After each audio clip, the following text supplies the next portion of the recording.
Disability community is largely marginalized across the world, and often they are excluded in any sort of conversation or discussion around the education talks. So what I believe is that first of all, the stakeholder must accept the fact that every individual, irrespective of disability status, can learn and can express their views.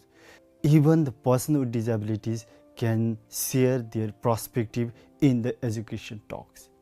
Second thing, even today many stakeholders, they are very positive to include children with disabilities in the education talks, but they don't know how to make it.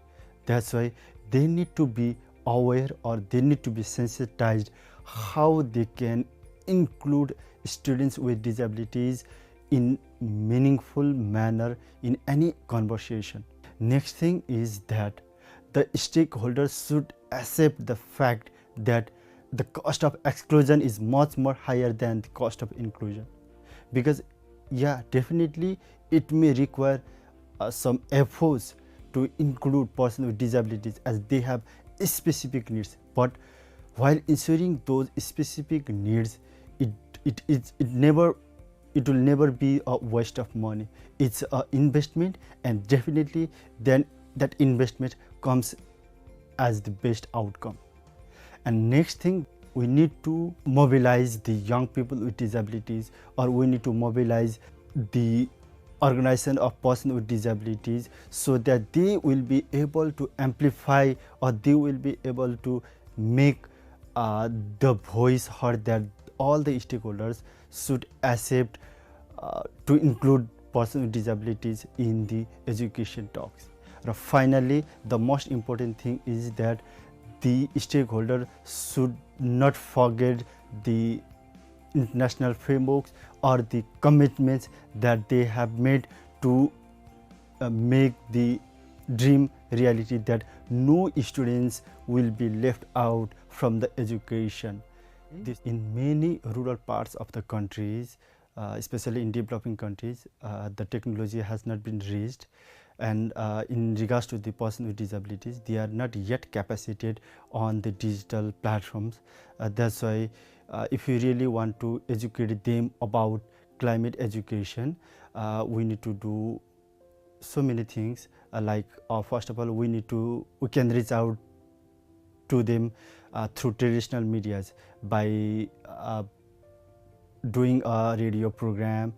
We can reach out to large number of persons with disabilities who can listen the radio every day, every time. Next thing that we can do is we can mobilize the peer educators, those who are educated, or those who are going to the schools. We can train them as the climate educator, and they can be mobilized in the community level as the peer educator or the community mobilizer, through which we can educate young persons with disabilities about the climate education. Third that we can do is we can educate the parents, and through the parents we can reach out to those young people with disabilities who are not yet become the part of school.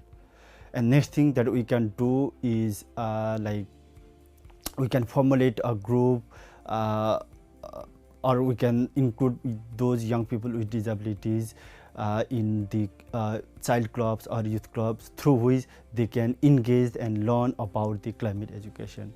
And the most important thing is that if the children with disabilities cannot come to school, the school should themselves go to the home, and the school should provide required education in regards to the climate change, which are really crucial to learn for those young people with disabilities. Every children with disabilities, irrespective of their disability status, should be taught in such a way through which they can learn and understand and reflect their learnings.